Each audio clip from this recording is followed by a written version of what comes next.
What if I told you there's a Gruul commander you've probably never even heard of? It leads the charge of one of the only true beast tribal decks in the format, and it actually works. And all of that on a €100 budget. Slinza, the Spiked Stampede. Let's break down Slinza, because honestly, this commander is criminally overlooked. For 5 mana, you get a 5/5 beast with 3 awesome abilities that directly support our game plan. Cost reduction, stat boosting, and repeatable removal. The first ability, beast spells we cast cost 2 generic mana less to cast. That's a flat 2 mana cost reduction for each beast we play. So our 6 drops turn into 4 drops, our 4 drops turn into 2 drops. That's the reason I chose to build a beast tribal deck. The tempo swing this ability gives you honestly is just crazy, since it allows you to play multiple high cost beasts every single turn. Next ability, each other beast we control enters the battlefield with an additional +1/+1 counter. This ability even turns our smallest utility beast in the deck into tangible threats. More importantly, this ability often bumps your beast to 4 power, which leads directly into Slinza's last and most powerful ability. Her last ability is one that most players overlook, and it's honestly what makes this commander absolutely ridiculous. Whenever Slinza or a creature with power 4 or greater enters the battlefield, you are allowed to pay 2 mana. When you do, Slinza fights target creature you don't control. This ability fixes Gruul's biggest problem, consistent creature removal, which is something these colors usually don't have access to. Slinza gives us removal for doing what Gruul does best, playing big creatures. But the part that most people miss about Slinza is this. Slinza not only triggers whenever a creature with 4 or more power enters the battlefield under our control, it triggers whenever any creature with power 4 or greater enters the battlefield. This even counts opponents playing 4 power creatures. This means whenever an opponent plays a big creature, we get a removal trigger. And we always get to choose what creature Slinza fights. It doesn't have to be the creature your opponents just played.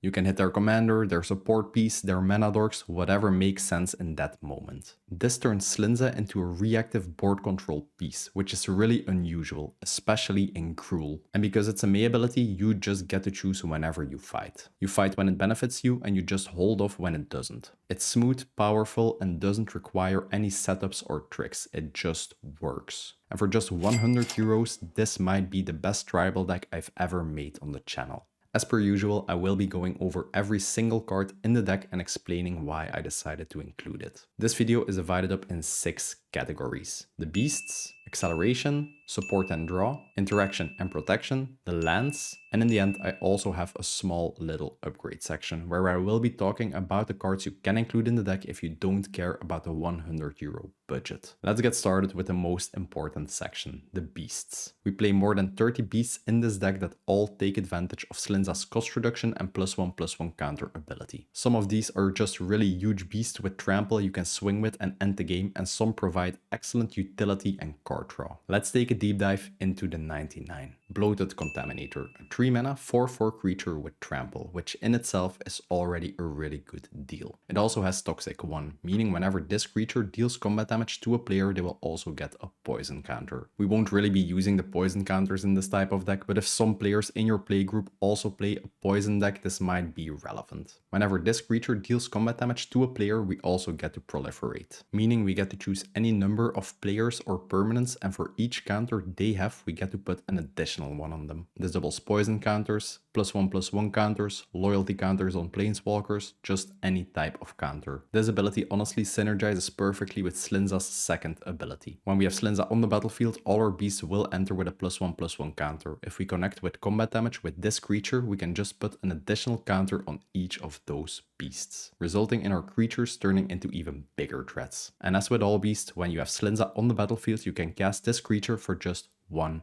mana, which honestly is just ridiculous. Garruk's Harbinger. For 3 mana, we get a 4/3 creature with protection from black. This means your opponents can't target it with any black spells, or they can block it with any black creatures they control. If you play in a pot with a ton of players actually playing black as a color, this creature is just fantastic. Whenever this creature deals combat damage to a player, we get to look at that many cards off the top of our library. Then we get to reveal a Garruk Planeswalker or a creature from amongst them and put it into our hand. The rest go to the bottom of our library. Another fantastic beast with 4 power that will give us some sort of card advantage whenever it connects. Giant Cindermaw. For 3 mana, we get a 4/3 trample creature with an awesome passive effect. Players can't gain life. One of my friends is currently playing the Kaglov life gain deck I just made a video about, and this card just shuts down that deck entirely. For as long as this card is on the field, no one can gain life. Since we do play a Gruul beatdown deck, we don't like anyone gaining life. We want their life totals to be as low as possible so we can just use our big trample creatures and swing for lethal. And nowadays in modern day Magic there are a ton of cards that gain small increments of life, which actually might matter in the course of a game. Suppressing all life gain on the table is a really underrated effect. You should really play this card to see how good it actually is. Frozen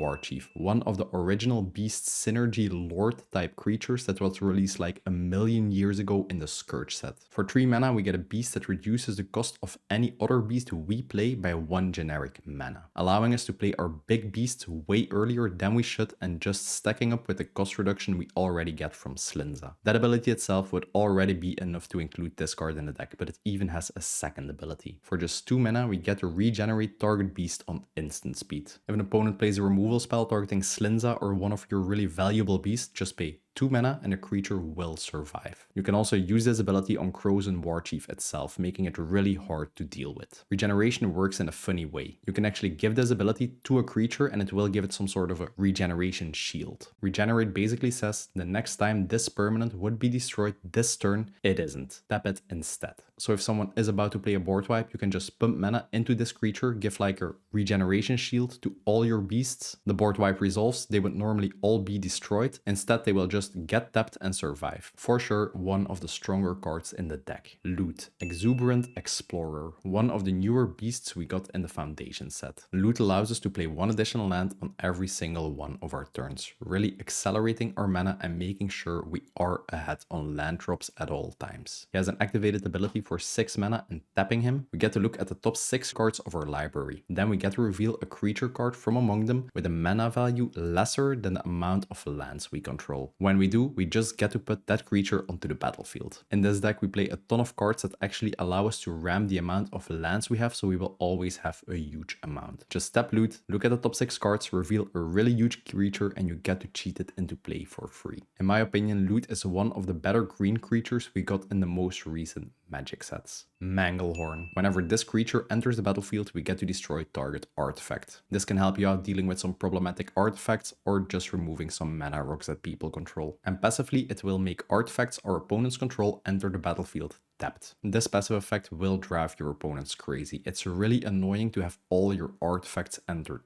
tapped. If someone is playing a deck that generates a ton of 1/1 artifact creature tokens with haste and want to swing at opponents, they can't because they will enter tapped. If an opponent is trying to sequence their mana by just investing in a mana rock and then tapping that mana rock for mana, they can't because any mana rock they play will enter tapped. Miklos, Maze Crusher, a 3 mana 4/4 beast that will enter the battlefield with 5 oil counters on it. These oil counters can be used to activate one of his 3 awesome abilities. For 1 mana and removing 1 oil counter, you can give this creature Vigilance and Menace until the end of turn, turning him into a fantastic beatstick that can be used as a blocker later, since attacking with him won't tap him, and the Menace just ensures you can get combat damage through, making it a real hassle to block. For 2 mana and removing 2 oil counters from him, you can give this creature +2/+2 until the end of turn, acting as some sort of a semi-giant growth effect. And for 3 mana and removing 3 oil counters, we get to destroy target artifact or enchantment. Another awesome way to deal with any problematic artifacts or enchantments. We only have one way in this deck to actually put oil counters on this creature, and that is the first card we talked about, Bloated Contaminator. It allows us to proliferate, and proliferate also allows us to add additional oil counters. The more you know. Realmwalker, a 3 mana 2/3 changeling creature. Changeling means that this creature is every creature type known in Magic, so it's also a beast. As Realmwalker enters the battlefield, we get to name a creature type. Obviously, you will be naming beasts. It allows us to look at the top card of our library at any time, and we are allowed to cast creatures of the chosen type from the top of our library. This card allows us to play with 1 additional card in our hand, being the top card of our library, giving us some sort of of card advantage, as long as we have a beast on top. Anaga,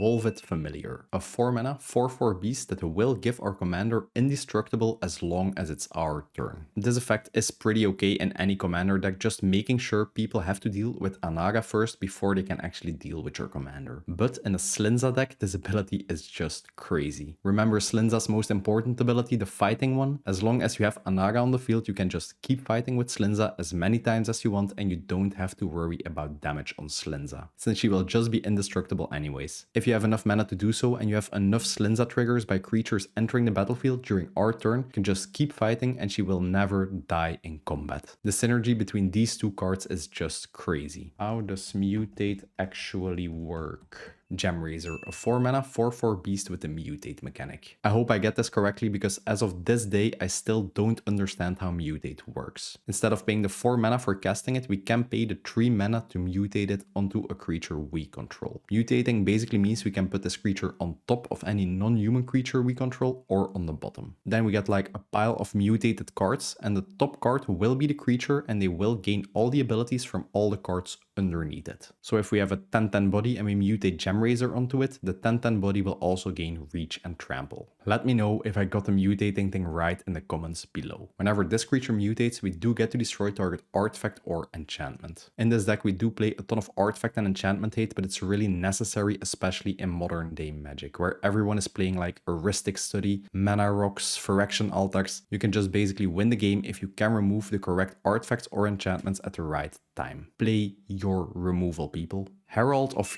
Ilharg, a 4-mana 3/3 beast with trample. Whenever we cast a creature spell, we get to put 2 +1/+1 counters on this creature. The longer the game goes on, the more creatures we will be casting, and this creature will just turn into an insanely huge threat we can swing with. And thanks to the trample, it will always get combat damage through. If the creature spell we cast was 5 mana or greater, this card will deal damage to each opponent equal to the amount of counters this creature has on it. This effect is ridiculous, especially with Slinza on the field. You can just drop this, and thanks to Slinza's cost reduction, you will just be able to chain some huge spells, and this card will just deal an immense amount of damage to the entire table at once. Players will be at a low life total, this card will be at a huge amount of power, and you can just start swinging with it, and thanks to the trample, you will be able to take players out of the game. Questing Beast. This 4-mana 4/4 creature has so much text on it, they actually had to reduce the size of the text. It has 3 keywords: Vigilance, Death Touch, and Haste. We can use it as a blocker, it will destroy anything it gets into combat with, and we can swing with it immediately. Questing Beast also can be blocked by any creatures with power 2 or less. If an opponent is playing a token deck or only has mana dorks on the field to block your creatures, they can't block Questing Beast, ensuring we can get damage through. Combat damage that would be dealt by creatures we control can't be prevented. As long as you have Questing Beast on the battlefield, your opponents can't rely on any fog effects or effects like Glacial Chasm, for example. Take that, Necrobloom players. And the last ability, whenever Questing Beast deals combat damage to a player, we also get to deal that much damage to a planeswalker that player controls. A fantastic way to still be able to deal combat damage to players and remove their planeswalkers. Spellbreaker Behemoth, aka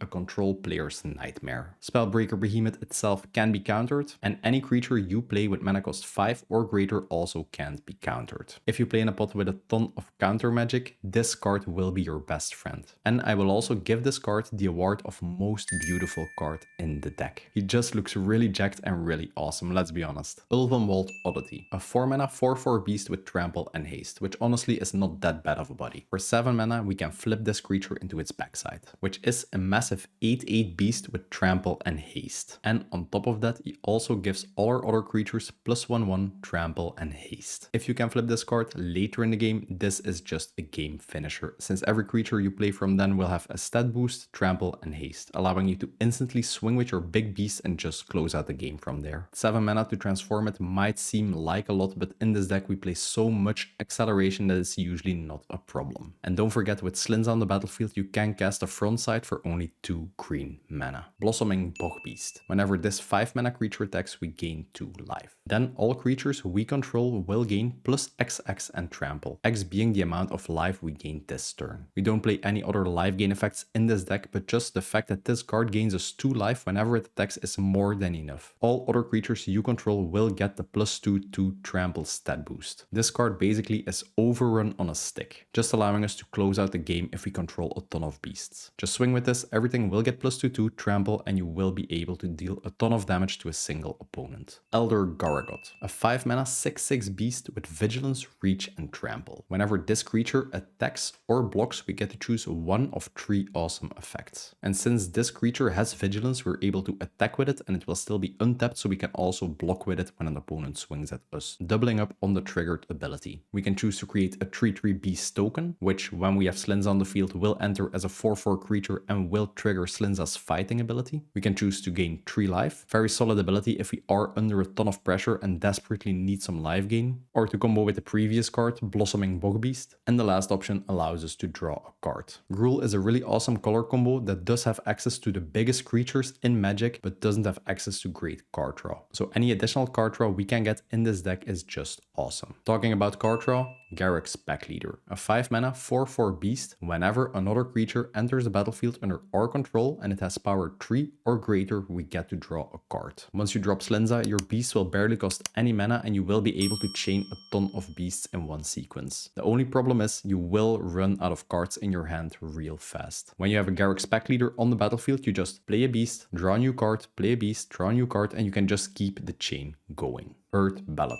Whenever one or more +1/+1 counters would be put on this creature, we get to create a 4/4 beast token. If you have Slinza on the field and you play this card, it will enter with a +1/+1 counter, meaning it will enter with a 4/4 beast token, which will then also get a counter and turn into a 5/5 beast. So for a measly 5 mana, you get 2 5/5 beasts. Pretty good deal. We do play a couple of other effects in this deck that allow us to put +1/+1 counters on our creatures, and with Earth Ballad the value just gets insane. Since Slinza will boost the power of these beast tokens, and every time one of these beast tokens enters, you will get a Slinza trigger and you will be able to fight something. We also have a 2-card combo with Earth Ballad, being Ivy Lane Denizen. Whenever a creature enters the battlefield under your control, Ivy Lane Denizen allows you to put a +1/+1 counter on target creature you control. You do this on the ballot, you will get a new token, will be able to put a new counter, and this is basically a 2-card infinite combo. It's not included in this deck because I didn't want this to be a combo deck, but if you want to play it, you can include Ivy Lane Denizen. Indrik's Stomphowler, 5 mana 4/4 beast. Whenever it enters the battlefield, we get to destroy target artifact or enchantment. It's not a fancy card, but we do need to play a ton of beasts in this deck to actually make Slinza work. And some extra removal attached to a creature body is always welcome. Quartzwood Crasher, a 5 mana 6/6 trample dinosaur beast. Whenever one or more creatures with trample we control would deal damage to an opponent, we get to create an XX dinosaur beast token with trample, X being the amount of damage dealt to that player. A really big dinosaur beast that will make even bigger dinosaur beasts. If your opponents can't deal with this or can block this, this card will generate you a ton of beast tokens, which all will be boosted by the +1/+1 counter of Slinza. This card does say one or more players, so it doesn't matter if you swing 5 creatures at one single opponent and deal 50 damage, you will just only get one 50/50 token. But if you attack each opponent with one creature, let's say it's a 5/5, you will generate 3 5/5 dinosaur beast tokens, since this ability triggers once per each opponent that was dealt damage by a trample creature. So when you have this on the battlefield, don't just swing all your creatures at one opponent, but swing your creatures at multiple opponents, so you will end up with as many beast tokens as possible. Traktusk. This is a very nostalgic card for me. I played Standard way back in the original Innistrad block, and this was one of the craziest cards in the format. Control decks were just blinking their Traktusk, gaining a ton of life, generating a ton of beast tokens, and he really holds a special place in my heart. Whenever Traktusk enters the battlefield, we get to gain 5 life, which is somewhat of a nice little benefit in this deck, I suppose, if you are under a ton of pressure. And it combines very well with Blossoming Bogbeast. Whenever Traktusk leaves the battlefield, we get to generate a 3/3 beast token. So Traktusk is a big creature body, and when opponents can remove it, we just get another beast in return. When we have Slinza on the battlefield, Slinza will trigger on this beast token, we'll make it into a 4/4, and we will get another Slinza trigger, enabling us to fight something. Traktusk is just a really solid value creature, giving us 2 beasts on 1 body. Gravesifter, a 6 mana beast that whenever it enters the battlefield makes every player choose a creature type. Then every player returns every creature of the chosen type from their graveyard to their hand. Since we don't play any recursion in this deck, this is just fantastic later in the game. At some point in the game, your beasts will end up in a graveyard. If you do run out of gas, you can just play a Gravesifter, name beasts, and every single beast will be returned to your hand, starting the nightmare all over again for your opponents. Opponents will also get this effect, but nowadays tribal decks aren't popular. So at most, this will usually return like 1 or 2 creatures to their hand, which is nothing compared to the amount of beasts we will be returning. Don't play this card if every player in your pot is playing a tribal deck. Paleolot. Whenever another creature with power 5 or greater enters the battlefield under our control, we get to return target creature card from our graveyard to our hand. This card basically gives us an Eternal Witness effect whenever we play something with 5 or more power. As I mentioned with the previous card, in this deck we don't have many ways to return the beast that died in this game from our graveyard to our hand. Paleolot really solves that problem. We can just keep doing what we want to do, which is playing big creatures, and every time we do, we can return another big creature from our grave to our hand. So your opponents removing your beasts won't actually matter as much, since you can just play a new beast and you will get it back to your hand. The longer the game goes on, the more value recursion cards like this one will provide. Rampaging Ballots. 6 mana for a 6/6 trample creature with a landfall ability, meaning whenever a land enters the battlefield under our control, this ability will trigger, and it will generate us a 4/4 beast token. In itself, this is already fantastic value. Assuming you play a land every single one of your turns, you will just get a 4/4 beast token, which will trigger Slinza, making it into a 5/5, and we will be able to fight something. Obviously, since we are in green, we have many ways to drop additional lands every single turn, and then the value on Rampaging Ballots just gets crazy. Just imagine having Loot and Rampaging Ballots on the field. You will be able to play 2 lands per turn, and you will be able to generate 2 beast tokens per turn. Thunderfoot Ballot, a 6 mana 5/5 trample creature. It has the Lieutenant ability, meaning this ability is active as long as we control our commander. Since our entire deck revolves around having Slinza on the battlefield, we will meet this requirement like 90% of the time. And hear me out, because this ability is absolutely crazy. As long as we control our commander, this creature will get +2/2 and will give all of our other creatures +2/2 and trample. This card gives an overrun effect to our entire board for just doing something what we actually want to do anyways, which is controlling our commander. I can guarantee you, if you do control a ton of beasts, just dropping this card, giving everything +2/2 and trample, will win you the game. Woodland Bellower. Whenever this creature enters the battlefield, we get to search our library for any non-legendary green creature with mana cost 3 or less. Then we instantly get to put that creature onto the battlefield. This card basically functions as some sort of a tutor attached to a creature body. When it enters the battlefield, we will get a Slinza trigger, enabling us to fight. If we do tutor up another beast to the battlefield, it will also trigger Slinza, giving us a second fight opportunity. And you can just tutor up any creature you need at the given board state. You can just get some awesome utility beasts, get some mana dorks if you do need the mana later on, or you can even get some beasts that allow you to deal with artifacts or enchantments. This is one of the more versatile cards in the deck. Caller of the Pack, a 7 mana 8/6 beast with trample and myriad. Myriad means whenever you declare attacks with this creature, you will get 1 token copy of it per opponent that this creature is not attacking. So when all 4 players are still in the game and you attack opponent 1 with this creature, you will get 1 token copy of this creature per opponent you're not attacking. So usually when you attack with this, you will end up with the original attacking and then 2 copies attacking the other opponents. Whenever these copies enter, Slinza will trigger and will give them +1/+1 counters. And you will also get additional opportunities to fight with Slinza. It's a really simple creature, but a really efficient way to get a ton of Slinza triggers. And obviously a really huge trample creature swinging at all of your opponents will always be good. Garruk's Horde. This classic 7/7 trample creature allows us to play with the top card of our library revealed. As long as the top card of our deck is a creature card, we can play that card from the top of our deck. Essentially, this huge creature body allows us to add one additional card to our hand, being the top card of our library. We play a total of 45 creatures in this deck, so the chances are really high that you will have a creature on top. Garruk's Horde is a fantastic huge beast body that will give us some sort of card advantage. Gruul Rage Beast. A massive beast body with a similar ability to that of Slinza. Whenever this creature or another creature enters the battlefield under our control, that creature fights any creature an opponent controls. So from the get-go, when you play this creature, you will be able to fight with it. Since it is a 6/6 body, you will always win in combat, and essentially this card just reads you get to remove a creature an opponent controls. Then any other creature you play afterwards with this on the battlefield will also fight and act as some sort of removal. When you have both Slinza and this on the battlefield, the amount of fighting you can do is insane and you will be in control of the board. Just be warned, the fighting on this card is not a May trigger. When you play this or another creature, you will have to fight. You don't have the option. So don't play this card if opponents control way bigger creatures than you do. Shaleskin Bruiser, a 4/4 beast with trample. Whenever this creature attacks, it gets +3 power for each other attacking beast we control. This card might seem really bad on paper, but in practice it's actually a really huge threat for your opponents. If for example you control 4 other beasts and you swing with this creature, it will have 16 power and trample, which honestly will do a ton of damage to any opponent it attacks. And in this deck we will be swinging with a ton of beasts at all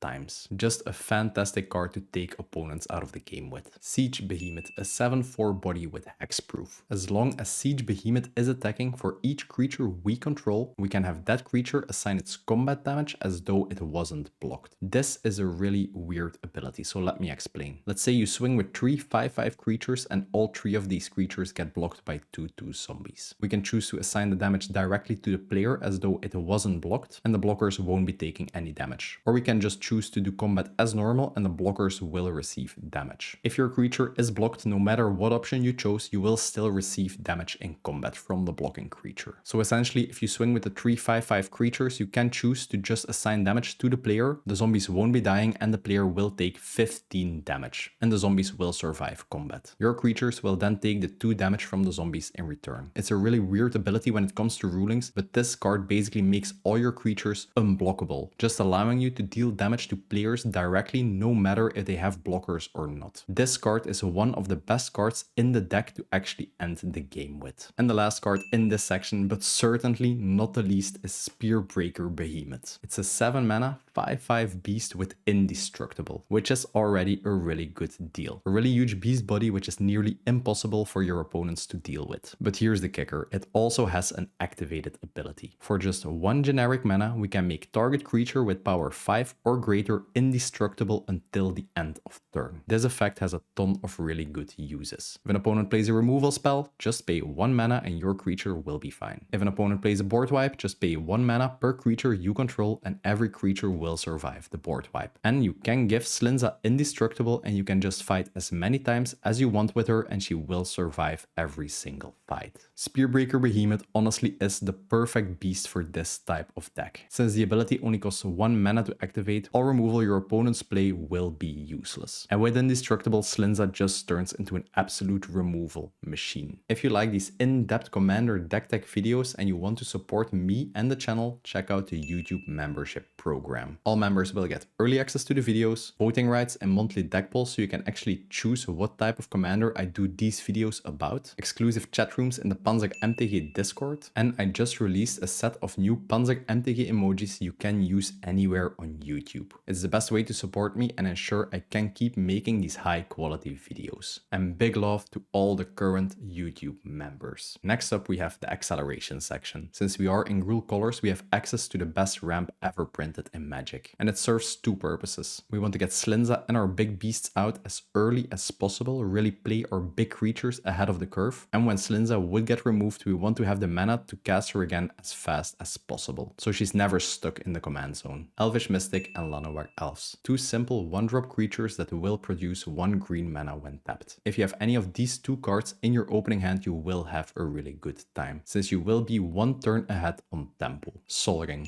Classic card included in many commander decks. This card allows us to play Slinza as early as turn 3. And it also really helps swarm the board with big beasts as soon as possible. Utopia Sprawl, a 1 mana enchant forest card. When this enchantment enters the battlefield, we have to choose a color. Whenever that forest is tapped for mana, we get to add 1 mana of the chosen color to our mana pool in addition to the mana the land produced. Just another awesome 1 mana card that will accelerate our tempo by 1 turn. We are in Gruul colors, but we mainly play green, so we do play a ton of forest. So you will always have a target for Utopia Sprawl. Arcane Signet, 2 mana rock that produces 1 mana of any color we'd like. Armored Scrapgorger, a 2 mana dork that's also a beast. We can just tap it to add 1 mana of any color to our mana pool. Whenever it becomes tapped, we get to exile any target card from a graveyard and put an oil counter on this creature. Nowadays, in Modern Magic, almost any deck relies on their graveyard. Be it a Spellslinger deck that wants to flashback spells, a Landfall deck that wants to keep dredging lands or just returning them to the battlefield, or a Reanimator deck wanting to reanimate big creatures. Whenever we tap Armored Scrapgorger for mana, we get to remove a card from a graveyard. In some cases, you will be able to remove a key card from a graveyard and just prevent an opponent's deck from working. Be it the big Elesh Norn they want to reanimate or the Field of the Dead they want to return to the battlefield. Nowadays, playing Grave Hate is essential and really can win you games. Whenever we exile a card, this card also gets an oil counter. As long as this card has 3 or more oil counters on it, it will get +3 power, turning it into a 4/3 beast for just 2 mana, which is a pretty solid deal for a card that mainly should function as a mana dork. Fanatic of Ronas, one of my favorite mana dorks of all time. 2 mana for a whopping 1/4 body, so it serves as an excellent blocker and we can tap it to add 1 green mana to our mana pool. If we control a creature with power 4 or greater, we can tap it and add 4 mana to our mana pool. Insane, because in this deck we will always be controlling a creature with 4 or more power, just ramping our mana through the roof. And if you think that is good, it also has the Eternalize mechanic. When this card is in our graveyard, we can pay 4 mana. Then we get to create a 4/4 black zombie token that's a copy of this card that will have the same abilities. So if your opponents manage to mill this card or remove this card from the battlefield, we can just pay the 4 and get the 4/4 zombie body, which then will trigger Slinza and will have these awesome abilities. Absolutely crazy card for this deck. Herd Heirloom, a new 2 mana rock we got in the Tarkir Dragonstorm set, and this one is basically made for creature decks. We can tap it at mana of any color to our mana pool, but we can only use it to cast a creature spell. As I mentioned, we play 45 creatures in this deck, so we will have a use for it. We can also tap it to give a creature with power 4 or greater trample, and whenever this creature deals combat damage to a player, we get to draw a card. Controlling creatures with 4 or more power is no problem. Later in the game, if we don't need the mana, just tap this, give them trample, swing with them, and we get to draw 3 cards. A 2 mana rock with an insane utility ability. Nature's Lore. 2 mana sorcery spell, we get to search our library for a forest card and get to put it into play. The land won't even enter tapped, so you're instantly able to tap the forest for mana. There's a card that basically has the same effect, just with a different name, 3 Visits. I'd include the card in this deck, but we are on a €100 budget and it actually comes in at a pretty high price, so it's excluded from the deck. If you do want to include 3 Visits in the deck because you have it lying around or just want to spend more money on the deck, replace this card with it. Rampant Growth. 2 mana to search our library for any basic land and put it into play. Tapped. Pretty good acceleration, but 3 Visits is just better, since we can just go search for a forest card and it will enter untapped, which might be really relevant in some situations. And the last card in the acceleration section is Patchwork Banner. 3 mana for a mana rock that adds mana of any color to our mana pool. Whenever this enters the battlefield, we have to choose a creature type, and passively all creatures of the chosen type will get +1/+1. An awesome mana rock and an awesome aura effect that will boost the power and toughness of all beasts we control. Fantastic mana rock for any tribal deck. Next up, we have the support and draw section. The support cards are cards with just insane synergies in this deck but didn't fit into any other category. And as I mentioned multiple times by now, drawing cards in Gruul will always be a problem, so we play a package that allows us to draw a ton of cards and keep our hand filled throughout the game. Eladamri Korvegdal. This creature was recommended to me by one of the most active users in the Panzer MTG Discord. Hoger. Big shout out and big thanks to you, man. Eladamri allows us to look at the top card of our library at any time. When the top card of our library is a creature spell, we can cast it from the top. So Eladamri basically gives us some card advantage, allowing us to play with 1 extra card in hand as long as it is a creature. For 1 mana, tapping Eladamri and 2 2 other untapped creatures we control, we are allowed to reveal a creature card from the top of our library or our hand and put it onto the battlefield directly. With the amount of big creatures we play, just cheating them out by paying 1 measly mana and tapping some creatures is insane. Just imagine playing this card on turn 2 by using some of your mana dorks, then on turn 3 you untap, you tap this card and 2 additional creatures you control, and you cheat out a Quartzwood Crasher. The game is basically over at that point. Elemental Bond. A 3 mana enchantment. Whenever a creature with power 3 or greater enters the battlefield under our control, we get to draw a card. Almost all the creatures in this deck have 3 or greater power, so basically whenever we play a creature, we get to draw a card. With Slinza and her cost reduction on the battlefield, this gets absolutely bananas, since the cost of your creatures will be reduced by a huge amount and you can just start chaining your creatures onto the battlefield and your hand will never be empty. Pretty similar, but way more text is Garruk's Uprising. Whenever this enchantment enters the battlefield and we control a creature with power 4 or greater, we get to draw a card. So basically this card will replace itself. Passively, it also gives all creatures we control trample. Really relevant if you control a ton of huge beasts and opponents actually have blockers. And similar to the previous card, whenever a creature with power 4 or more enters the battlefield under our control, we get to draw a card. Fantastic value on just a 3 mana enchantment. Hunter's Insight, some sort of a combat trick that will allow us to draw a huge amount of cards and refill our hand. On instant speed, we get to choose target creature we control. Whenever that creature would deal combat damage to a player this turn, we get to draw that many cards. Just imagine you swing with Slinza at a player, they don't decide to block Slinza, you just play this card on instant speed and it will draw you 5 cards for just 3 mana. And it gets even better with the huge creatures we play that actually have trample, ensuring they will always deal combat damage. Just the fact that you can play this on instant speed after blockers are declared and you can always cast this on an unblocked creature is crazy. Outcaster Trailblazer. It's a 3 mana creature with a plot mechanic. Plot means you can play the plot cost being 3 mana in this case. You can exile this card from your hand. Then on a later turn you can cast this card from exile for free. Whenever this creature enters the battlefield, we get to add 1 mana of any color to our mana pool. So this basically functions as some sort of an acceleration tool whenever you plot this. You can just plot this on turn 3, turn 4 you play it for free and you will get 1 additional mana, essentially ramping you. And passively, whenever this is on the battlefield, if a creature with power 4 or greater enters the battlefield under your control, you also get to draw a card. So functions as a card that ramps you and a card that will draw you a ton of cards over the course of the game. Rhythm of the Wild, a classic 3 mana Gruul support card. Creature spells we control can't be countered. Good luck dealing with this deck, control players. And all non-token creatures we control will have Riot, meaning whenever they enter the battlefield we can choose one of 2 things. We can have them enter with 1 additional +1/+1 counter, just boosting the stats of every creature we play, or we can choose to make non-token creatures enter with haste, which honestly in this type of deck where you play a ton of huge creatures is absolutely brutal. Wirewood Savage and Woodland Leech, 2 3-drop creatures that are basically made for beast decks. They essentially have the same ability. Whenever a beast enters the battlefield under our control, we just get to draw a card. Both are fantastic cards to just keep your hand full throughout the game, and they both are fantastic cards to tutor up with Woodland Bellower, because they're both non-legendary and both cost 3 mana.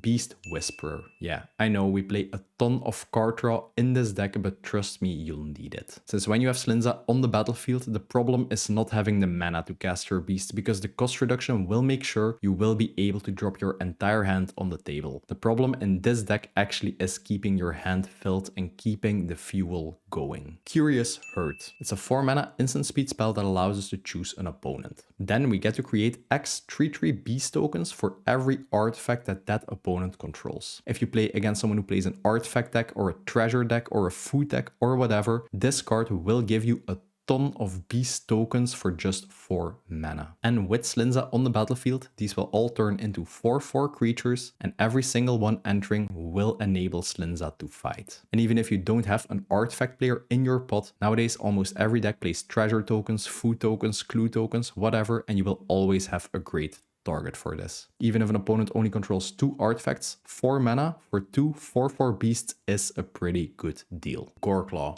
This 4 mana 4/3 creature will reduce the casting cost of any creature we play with power 4 or greater by 2. Combine this effect with Slinza's cost reduction and yeah, you can basically cast the biggest creature in this deck for free. Whenever Goreclaw attacks, every creature with power 4 or greater will get +1/+1 and trample until the end of turn. This effect will also buff Goreclaw himself when he's attacking, essentially giving like a mini overrun effect to our entire board whenever we swing with him. Just another crazy value creature that will enable us to close out the game. Vivien, Monster's Advocate, the only planeswalker we play in this deck. For 5 mana we get a planeswalker that enters with 3 starting loyalty. Passively she allows us to look at the top card of our library at any time. For as long as the top card is a creature spell, we can cast it from the top, giving us some sort of card advantage. The +1 ability generates a 3/3 beast token and we can choose to have it enter with one of 3 counters: Vigilance, Reach or Trample. Fantastic way to just start spawning beast bodies and get fight triggers with Slinza. And all of these creatures will be 4/4 bodies. The -2 ability really is fantastic for any creature based deck. Whenever we activate it and we cast a creature spell this turn, we get to search our library for a creature with lesser mana value and put it onto the battlefield. This allows you to swarm the board with even more beasts, or you can just get some key value creatures out of the deck you need at this given board state. Both abilities on Vivien are fantastic and she's totally worth the 5 mana. She even protects herself since she makes creature tokens, so when you play her you can just make a beast token and opponents will need more than one creature to swing at her to actually remove her. Planeswalkers that protect themselves are the best. Xenagos, God of Revels. It's a 5 mana 6/5 indestructible enchantment. If your devotion to red and green is more than 7, he also turns into a 6/5 creature. Devotion basically means the amount of red and green mana pips you have in permanents you control.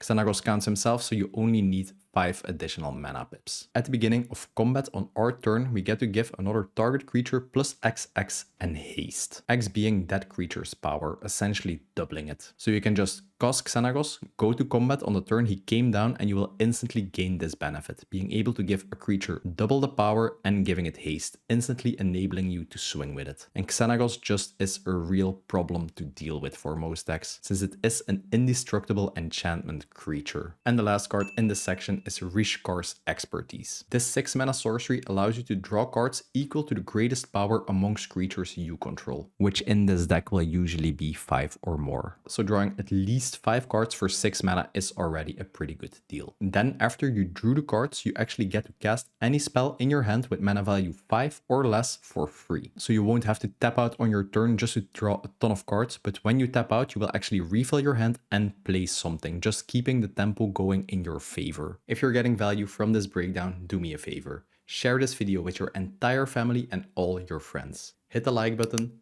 hit subscribe, and hit the bell notification icon. I upload one of these awesome in-depth deck tech videos every single week, so make sure you don't miss a single one. Next up, we have the interaction and protection section. Slinza herself provides us with a ton of creature removal, but we still do play some additional interaction pieces, and a ton of ways to protect Slinza and our other valuable creatures. Tyvar's Stand. For 1 green mana and X, we get to give target creature +XX, indestructible and hexproof until the end of turn. You can cast a spell for just 1 mana to give target creature indestructible and actually survive a removal spell or a board wipe. You can also cast this for more mana to actually buff up your creatures and swing for lethal, or to buff up Slinza, give it indestructible, and you can actually fight some of the biggest creatures on the board and Slinza will always survive. Collective Resistance. One of the most versatile green interaction spells ever printed. It's a 2 mana instant speed spell with Escalate, meaning we can just choose one of the 3 options. If we cast it for 2 mana, we can then pay 1 green mana more for each additional option we want to choose. And honestly, all the options on this card are fantastic. We can destroy target artifact, destroy target enchantment, or give a creature indestructible and hexproof until the end of turn. So a solid interaction piece versus enchantments and artifacts, or an additional way to protect our value creatures or make Slinza survive every fight. Hull Breach, a 2 mana sorcery with one of my favorite things in Magic. Options. We can destroy target artifact, destroy target enchantment, or destroy target artifact and enchantment. 99% of the time you will choose the last option, destroying both an artifact and an enchantment. You can just pick your main target like an Ashnod's Altar or a Rhystic Study, and then get like a small little target in like a Utopia Sprawl or someone's Soul Ring, for example. Wrap and Vigor. 2 mana instant speed spell that allows us to regenerate every creature we control. The main reason why it's included in the deck is because we need some sort of insurance policy against board wipes. You don't want to be in a spot in the late game where you spend a ton of of turns building up your board state to like 10 valuable creatures, someone playing a board wipe and destroying all of them. You can just always leave 2 mana open, keep this card in hand, and whenever someone plays a board wipe, everything you control will survive. Really good way to blow out any control players. And if someone plays some spot removal and you really want a creature to survive, you can just use this to save one creature. Beast Within, a 3 mana instant speed spell that allows you to destroy any permanent on the battlefield. The controller will get a 3/3 beast token in return. This card allows you to deal with anything, even some problematic lands. If you play against a Necrobloom player and he has like a Field of the Dead on the battlefield, you can just Beast Within it and they will just get a beast in return, disrupting their entire game plan. If you desperately need a beast entering the battlefield under your control to get some Slinza triggers or whatever in this deck, you can just destroy one of your own lands and get a 3/3 beast in return. It's not the reason why we play this card, but it might prove useful in some situations. And let's be honest, a removal spell giving a beast in return to an opponent fits the flavor of this deck perfectly. Inspiring Call. It's a 3 mana instant speed spell that allows us to draw a card for each creature we control with a +1/+1 counter on it. Thanks to Slinza, all our beasts will enter with a +1/+1 counter, and this spell will provide some insane value. And in addition, for every creature we control with a +1/+1 counter on it, it will gain indestructible until the end of turn. So you can both use this to draw a ton of cards or prevent your creatures from being removed by a board wipe. And the last card in this section is Azuri's Predation. It's a sorcery spell that comes in at a whopping 8 mana, but the effect is totally worth it, especially if you have Slinza on the field. For each creature our opponents control, we get to create a 4/4 beast token. Then each one of those tokens will fight a different creature our opponents control. This card essentially is a mono green one-sided board wipe. You will just swarm the board with beasts, they will all fight, and usually you will clear the board this way. Afterwards, if the creatures those beasts fought were actually less than 4 power, the beasts will survive and they will just be on the battlefield under your control. When you have Slinza on the battlefield, when you cast this, all beasts entering will be 5/5 creatures instead of 4/4s, making the spell even better. Usually you won't have any mana left after casting this spell, but if you do, every creature entering will enable Slinza to fight. Pretty unique card, a one-sided board wipe in green. Next up we have the lands. Since this deck was built on a 100 euro budget, it's nothing fancy. But honestly, for this type of Slinza deck, you don't need any fetch lands, any shock lands, it really doesn't matter. The deck functions perfectly fine even if you would play only basic lands. I'll start by going over some of the utility lands we play, some of the lands that actually do something. Bonder's Enclave. This land enters untapped and taps for 1 colorless mana. For 3 mana and tapping it, we can draw a card. We can only activate this if we control a creature with power 4 or greater. As you know by now, this requirement is really easy to meet for this deck.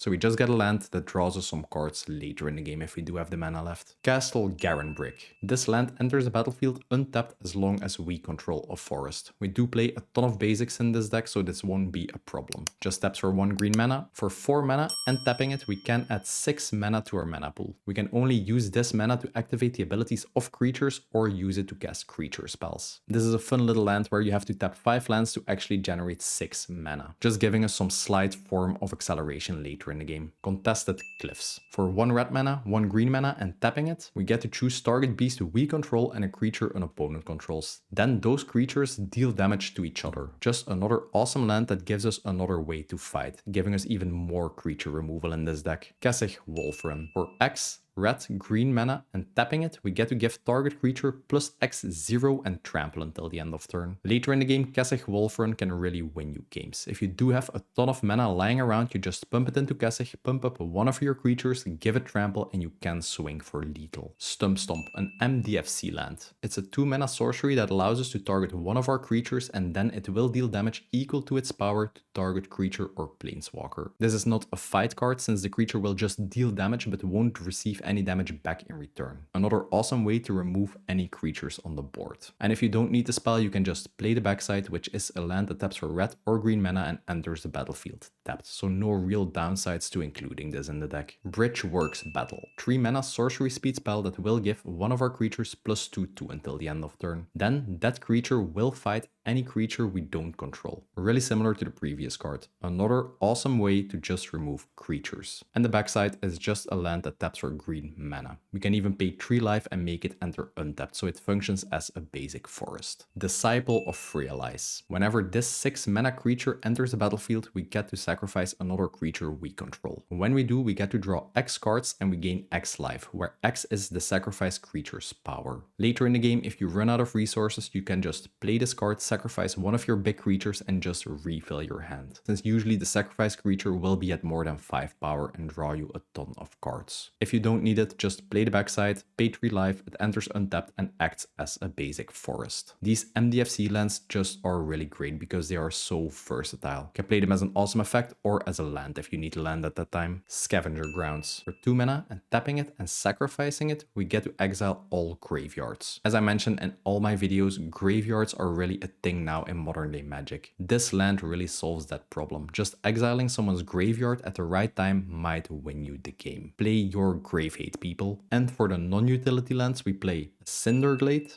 Command Tower, Game Trail, Carplucent Forest, Mossfire Valley, Rockfall Vale, Rootbound Crag, Secluded Courtyard, 11 forests, and 6 mountains. Last up, we have the upgrade section. These are the cards you can include in the deck if you don't care about the €100 budget. Heroic Intervention, a 2 mana instant speed spell that gives all your permanents indestructible and hexproof until the end of turn. This card is just a straight upgrade from Warp and Vigor. Protects one single key creature from a removal spell, protects your board against board wipes, and the hexproof even makes your board untargetable. Meaning if someone plays like a card that bounces 3 permanents, all your permanents will have hexproof and they won't be able to target your permanents. Fantastic protection card you can play in any deck that plays green. Shadow in the Warp, a 3 mana Gruul enchantment that will reduce the cost of the first creature spell you play every turn by 2 generic mana, just stacking up with the awesome cost reduction that Slinza already brings to the table. Whenever an opponent casts their first non-creature spell in a turn, they will take 2 damage. So Shadow in the Warp functions as both an awesome cost reducer and will whittle down the life total of opponents, making it easier to close out the game. Nayit of the Dire Hunt. I honestly really wanted to include this card in the main deck, but I couldn't find a way to fit it into the €100 budget. But this card is basically made for a Slinza deck. Whenever one or more creatures we control fights or becomes blocked, we get to draw a card. So whenever you pay the 2 for Slinza and fight with her, you will also get to draw a card, which is absolutely insane. If you swing at opponents, if they just decide to block even one of your creatures, you will also get to draw a card.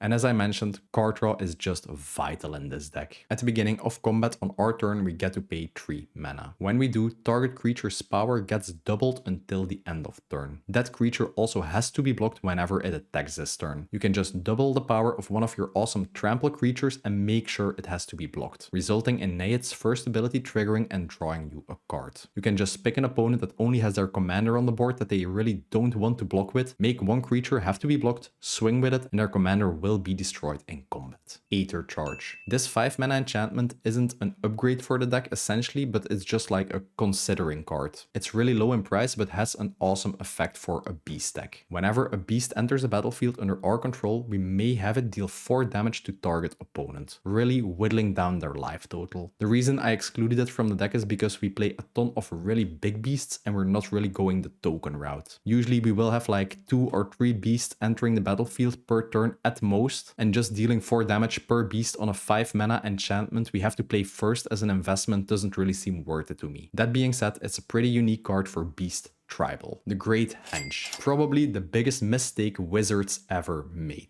This card is honestly just broken and you can play it in any green creature based deck without even thinking about it. It's a 9 mana legendary artifact and its casting cost is reduced by X. X being the greatest power you control amongst creatures. So if you control Slinza, you can cast this for 4 mana. You can tap this artifact to add 2 green mana to your mana pool and gain 2 life. So basically functioning as a really good mana rock. And here comes the best part. Whenever any non-token creature enters the battlefield under your control, you get to put an additional +1/+1 counter on it and you get to draw a card. So every creature you play will be bigger and will draw you cards. Honestly, it's a good thing that the price of this card is this high because otherwise every single deck would be playing it. And the last card in the upgrade section, and probably the most well-known beast of all time, is Craterhoof Behemoth. I probably don't have to explain this card because you probably lost to it many times. It's an 8 mana 5/5 creature with haste. When Craterhoof Behemoth enters the battlefield, all creatures you control gain plus XX and trample, X being the number of creatures you control. Craterhoof himself will also gain this buff. So just imagine you have 5 creatures on the board, you drop a Craterhoof, your entire board will get plus 6/6 and trample, including the Craterhoof. Then you can just swing with all 6 creatures and you will be able to take an opponent out of the game, no matter what. Craterhoof just is one of the best finisher creatures ever printed in Magic. And coincidentally, it's also a beast, which makes it even better in this deck. I got a ton of comments on my previous video that I should include a list of what cards I would replace with the upgrade, so I will flash it into the screen right now. Just pause the video if you actually want to see this. And that's it for my Slinza the Spiked Stampede in-depth deck. Slinza really is the definition of a hidden gem. She got released in the Jumpstart series in a recent Foundation set, and people just never picked up on her, and I don't understand why. She gives Gruul what it always needed: consistent creature removal. It's consistent, aggressive, really interactive, and really simple, making it a perfect deck for newer Magic players to actually learn the game with, and for more advanced players that actually just want to make a fun little tribal deck. This deck really is way stronger than what most people expect when you say you play a €100 budget beast tribal deck. If you made it this far into the video, drop a bear emoji in the comment section below, so I know you're a part of the endgame crew of these videos. Or just leave a fun comment. I always read and reply to every single comment I get on these videos. Thanks for watching, and I will see you in the next one.